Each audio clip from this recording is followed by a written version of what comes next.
Hello everyone. तो आप सभी कैसे हैं? सभी को हरे कृष्णा राधे राधे।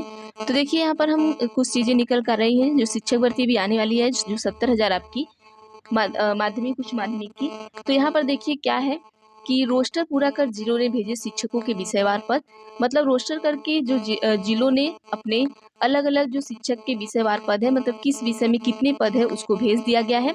तो आइए हम देख लेते हैं, ये खबर पटना से है। तो देखिए माध्यमिक और उच्च माध्यमिक शिक्षकों के विषयवार पद का 70,000 पदों का रोस्टर क्लियर कर जिलों ने रिपोर्ट शिक्षा विभाग को भेज दी है।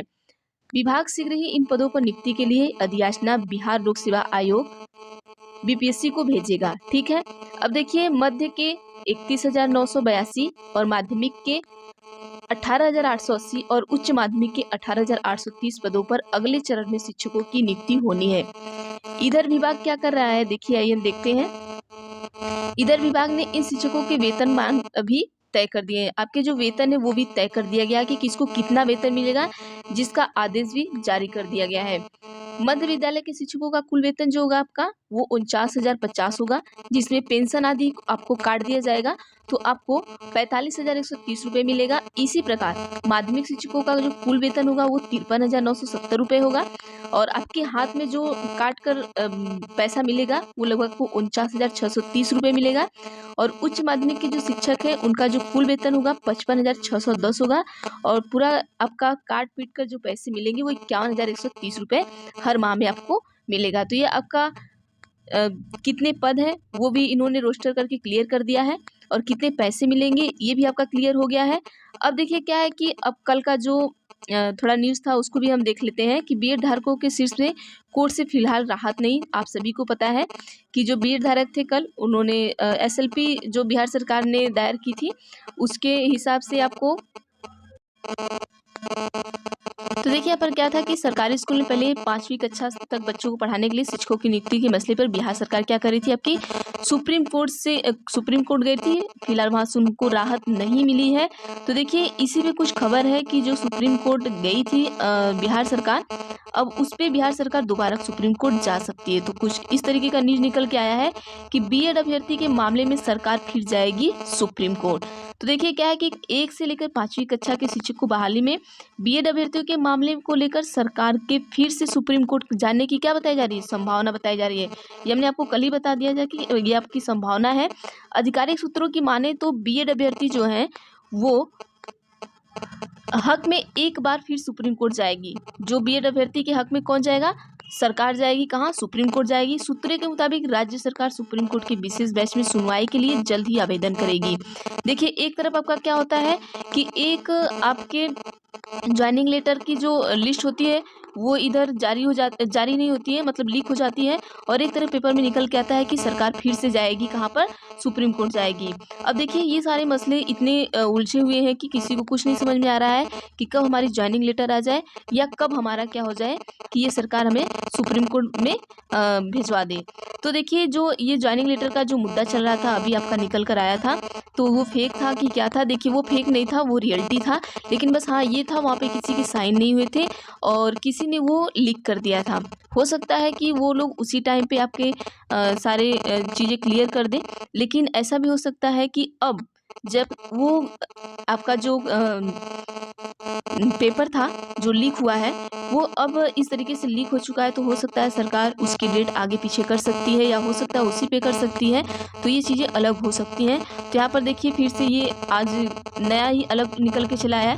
अभी कल आपको वो लेटर मिला और आज देखिए यहाँ पर आ गया कि संभावना है कि सरकार फिर से जाएगी सुप्रीम कोर्ट। अब देखिए आगे क्या होता है, किस तरीके से चीज़ें आगे चलती हैं। और यहाँ पे आपको सभी को पता है कि सरकार ने एसएलपी वापस ले ली, क्योंकि ये सरकार बहुत ही अलग तरीके से इन्होंने अपनी चीज़ों को वापस ली है। अब देखिए यहाँ पर हम आपको बता देना चाहते हैं कि कुछ लोग हैं जो हमने कल एक वीडियो बनाई थी और वहाँ पे कुछ लोग कमेंट कर रहे हैं कि आप खुद पास नहीं हो, आप वीडियो बना रहे हो, ये चीज़ें छोड़ दो। देखिए जब मैं चीज़ें जो सच के लिए बताई जाती हैं लोगों को बुरा ही लगता है। मैंने वीडियो में कह दिया था मैं किसी बीएड या किसी डीएलएड के पक्ष में मैं बात नहीं कर रही हूँ। हाँ मैंने ये कहा था कि जो डीएलएड है वो अपना जा सकते हैं अपने रिजल्ट को जारी करवाने के लिए। देखिए अगर आप बीएड किए, जो इस समय बीएड किए हैं, अगर वही बच्चे अगर डीएलएड किए रहते तो क्या ऐसा नहीं है कि वो नहीं चाहते कि हमारा रिजल्ट जारी हो। तो यहाँ लोग कुछ अलग कमेंट कर रहे हैं कि आप ये सोशल मीडिया पर आप ये कर रहे हो, वो कर रहे हो, इस तरीके से कमेंट आ रहा है। तो हम उन्हें बता देना चाहते हैं कि देखिए अगर आप बीएड अभ्यर्थी हैं तो आपको बुरा लग सकता है, और अगर आप डीएलएड हैं तो मैं किसी की तरफ से नहीं हूँ, जो बातें सच है मैं वही बता रही हूँ। तो यहाँ पे बीएड वाले कुछ आके उल्टा पुल्टा कमेंट करते हैं। भाई वो आपकी थिंकिंग है, आपके ऊपर डिपेंड करता है आप क्या करना चाहते हैं, और जो हमारे हिसाब से था हमने उसको बताया है। तो इस तरीके से मैं आपके कमेंट को मैं नेगेटिव नहीं लेना चाहती हूँ और ना लूँगी, क्योंकि किसी के साथ कहीं गलत होता है तो किसी के साथ कहीं अच्छा होता है।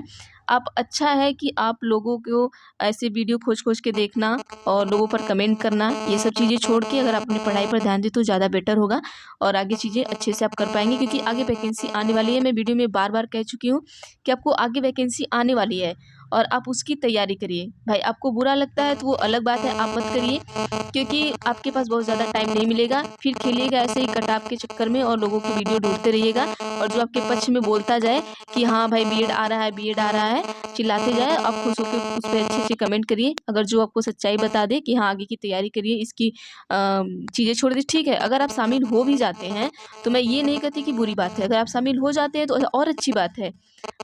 एक किसी और के घर में मिठाइयाँ बटेंगी और किसी और को नौकरी मिलेगा, वो चीज़ अलग है। लेकिन हाँ, जो सच है सच से आप मुकरिए नहीं, आप अपने आगे की तैयारी करिए। मैं ये नहीं कहती कि नहीं आप पीछे की चीज़ों को छोड़िए। हाँ, मैं इसलिए छोड़ने के लिए बोल रही थी क्योंकि आप उसमें उलझे ना रहें और आगे की चीज़ें छूट ना जाएँ। तो अच्छा होगा कि आप लोगों के ऊपर अलग कमेंट करना, इस तरीके की चीज़ें करना छोड़ दीजिए और आप अपनी पढ़ाई पर ध्यान दीजिए, जो ज़्यादा बेटर होगा। तो जो चैनल पर नए हैं प्लीज़ चैनल को सब्सक्राइब कर लीजिएगा आप सभी, और वीडियो अच्छी लगी तो वीडियो को लाइक भी किया करिए आप सभी, शेयर भी किया करिए, और वीडियो अच्छी लगी तो उस पर कमेंट भी किया करिए। कमेंट भले अच्छे या बुरे हो, मैं उसका कोई नेगेटिविटी में नहीं लेती, मुझे हर चीज़ें पॉजिटिव लगती हैं। तो अगर आपको अच्छे कमेंट समझ में आए तो अच्छा किया करिए, बुरा कमेंट समझ में आए तो बुरा करे करिए। मैं हर कमेंट को लाइक करती हूँ। तो थैंक यू एवरीवन, आज के लिए बस इतना ही, बाकी जो भी इन्फॉर्मेशन रहेगा मैं आपको ऐसे देती रहूँगी।